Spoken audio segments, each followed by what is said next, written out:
বেনারস থেকে এসেছে বেনারসি, নিজের হাতে তৈরি করেছেন মালপোয়া গায়িকা ইমন চক্রবর্তী। জগন্নাথ মহাপ্রভুর জন্য বিশেষ প্রস্তুতি ইমনের বাড়িতে। আপনাদের সবাইকে স্বাগত সিনে গসিপে। বন্ধুরা, প্রত্যেক বছর ধুমধাম করে রথযাত্রার দিন জগন্নাথ মহাপ্রভুর পুজো করে থাকেন গায়িকা ইমন চক্রবর্তী। এ বছরও অন্যথা হয়নি। স্নান যাত্রা থেকে শুরু হয়েছে ব্যস্ততা। প্রত্যেক বছর এই সময়টা ইমন চক্রবর্তীর বাড়িতে একেবারে হই হই কাণ্ড। তিনি একাই যে জগন্নাথ পুজো করেন তা নয়, তার ছাত্রছাত্রীরাও যুক্ত হন জগন্নাথ পুজোতে। গায়িকা ইমন চক্রবর্তীর বিষয়ে জানিয়েছেন সংবাদ মাধ্যমে, আমি চেয়েছিলাম জগন্নাথ দেবের আরাধনা করতে, ব্যাপারটা তেমন নয়, ঈশ্বর নিজেই করিয়ে নেন।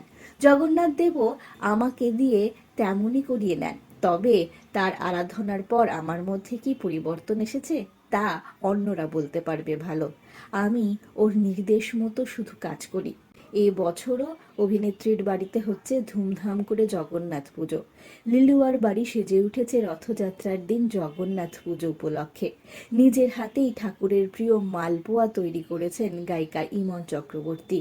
ইমন জানান, জগন্নাথের আরাধনার জন্য যে খুব কঠোর নিয়ম আছে তেমন নয়, শুদ্ধ বস্ত্রে পুজোর আয়োজন করতে হয় এইটুকু।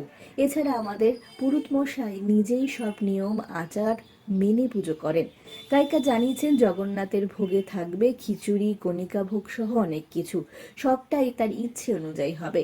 এই বছর ইমনের জগন্নাথের পোশাকে রয়েছে বিশেষত্ব।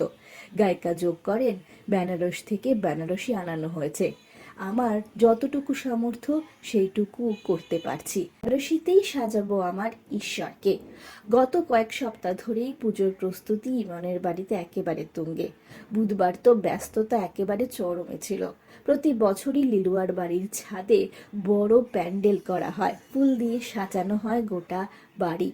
মায়ের ছবির সামনেই জগন্নাথ দেবের আরাধনা করেন গায়িকা ইমন চক্রবর্তী। এবছরও অন্যথা হচ্ছে না। একইভাবে লিলুয়ার বাড়িতে জগন্নাথ দেবের আরাধনা করছেন গায়িকা ইমন চক্রবর্তী। আমরা হলাম সিনে গসিপ। জুড়ে থাকুন আমাদের সঙ্গে, সাবস্ক্রাইব করুন আমাদের এই ইউটিউব চ্যানেলটি।